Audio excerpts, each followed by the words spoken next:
saudara, pernah enggak saudara berpikirnya itu begini. Kalau orang tuanya jahat, otomatis anaknya jahat.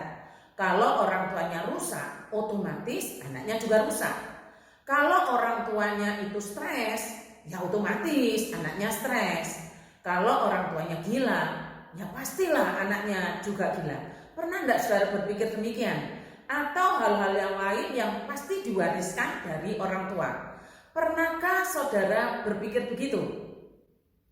Kalau pernah, mari sekarang pakailah firman ini supaya saudara tidak terus-menerus memegang paham yang turun-menurun tapi salah, yang diwarisi dari dunia ini.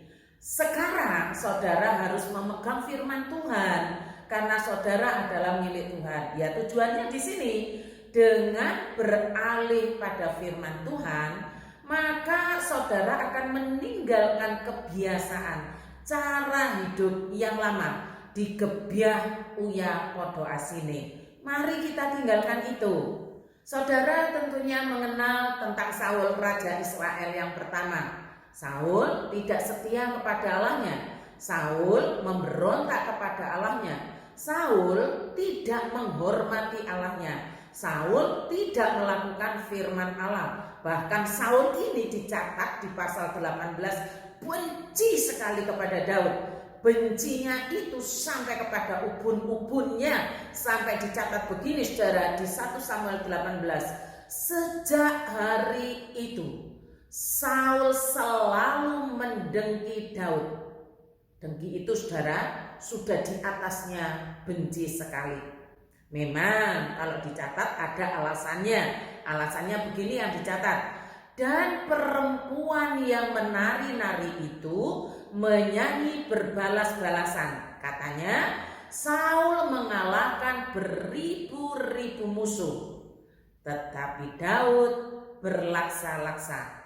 Lalu bangkitlah amarah Saul dengan sangat, dan perkataan itu menyebalkan hatinya. Sebab pikirnya kepada Daud diperhitungkan mereka berlaksa-laksa, tetapi kepadaku diperhitungkan beribu-ribu. Akhir-akhirnya jabatan raja itu pun jatuh kepadanya. Sejak hari itu maka Saul selalu mendengki Daud. Tetapi kalau kita perhatikan dengan seksama saudara, sebenarnya ini pun pekerjaan Allah. Kalah pamor, maka kebenciannya yang muncul. Tetapi kalau kita perhatikan dengan seksama saudara, apa yang diucapkan oleh masyarakat banyak tentang berlaksa-laksa, tentang beribu-ribu, itu adalah pekerjaan Allah. Itu adalah desain Allah. Saul kalah pamor, maka kebenciannya yang muncul. Itulah Saul saudara, yang ditolak Allah tapi dekat dengan roh jahat. Pertanyaannya begini, apakah otomatis anak-anaknya semua seperti Saul? Yang jahat, yang menolak Allah, yang tidak setia, yang penuh kebencian, yang didekati roh jahat? Jawabannya tidak otomatis. Tidak otomatis. Saul punya beberapa anak ya saudara. Tidak otomatis apa yang dimiliki sang ayah nurun kepada anaknya. Contohnya ya Yonatan putra Saul ini. Yonatan ini saudara putra mahkota loh, yang seharusnya menggantikan ayahnya menjadi raja. Tetapi Yonatan tahu bahwa Allah tidak memberikan takhta itu, mahkota itu kepadanya, tetapi kepada Daud. Yonatan tidak otomatis benci kepada Daud seperti ayahnya. Yonatan tidak otomatis menolak Allah seperti ayahnya menolak Allahnya. Yonatan tidak otomatis penuh kebencian seperti ayahnya. Yonatan tidak otomatis dikuasai roh jahat seperti ayahnya. Tidak otomatis menurunkan sifat-sifat jahat ayahnya. Tidak otomatis. Sebaliknya di pasal 18 malah dicatat begini saudara. Setelah Saul dan Daud selesai bercakap-cakap, Daud diangkat oleh Saul menjadi pegawainya. Dan sejak hari itu ia tidak diizinkan pulang ke rumah orang tuanya. Yonatan putra Saul telah mendengar percakapan itu. Ia merasa tertarik juga kepada Daud dan mengasihinya seperti dirinya sendiri. Dan di pasal 20, ketika Daud akan melarikan diri dari kejaran Saul, ayah Yonatan ini, terjadilah ikatan perjanjian yang indah antara Daud dan Yonatan. 4 ayat perlu saya bacakan bagi saudara tentang isi perjanjian itu yang berbunyi demikian. Jika aku masih hidup, bukankah engkau akan menunjukkan kepadaku kasih setia Tuhan? Tetapi jika aku sudah mati, janganlah engkau memutuskan kasih setiamu terhadap keturunanku sampai selamanya. Dan apabila Tuhan melenyapkan setiap orang dari musuh Daud dari muka bumi ini, janganlah nama Yonatan terhapus dari keturunan Daud, melainkan kiranya Tuhan menuntut balas daripada musuh-musuh Daud.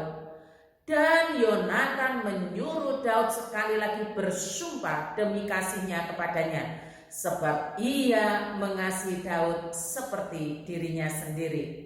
Saul yang gak cocok dengan Daud, rohnya beda. Sementara Yonatan, anak Saul, cocok dengan Daud sebab rohnya sama. Jadi tidak otomatis dari kejahatan orang tua otomatis diwarisi anak, tidak otomatis. Tidak otomatis juga pemberontakan orang tua kepada Allah diwarisi anak, tidak otomatis. Jika roh anak dan roh orang tua itu berbeda, ya tidak akan diwarisi hal-hal yang jahat itu. Yang bisa mewarisi itu kalau rohnya sama. Contohnya Saul dan Yonatan ini. Saul membenci Daud, Yonatan mengasihi Daud. Padahal Yonatan ini anaknya Saul, sang putra mahkota. Yonatan tidak ikut-ikut membenci Daud seperti ayahnya. Yonatan tidak mewarisi kutuknya Saul. Tidak. Yonatan setia kepada Allah, ayahnya tidak. Saudara, ingat saja ajaran ini di dalam perjanjian baru yang mengatakan Kristus telah menebus kita dari kutuk hukum Taurat dengan jalan menjadi kutuk karena kita. Sebab ada tertulis, terkutuklah orang yang digantung pada kayu salib. Jadi kutuk kita sudah ditanggung oleh Tuhan di atas kayu salib. Dan apapun yang berasal dari orang tua yang jahat, yang memberontak, yang tidak setia, tidak akan pernah kita warisi. Karena rohnya beda, kecuali rohnya masih sama. Semoga Roh Kudus berkasih karunia untuk memberikan iman kepada kita, mempercayai apa yang Alkitab sudah bukakan.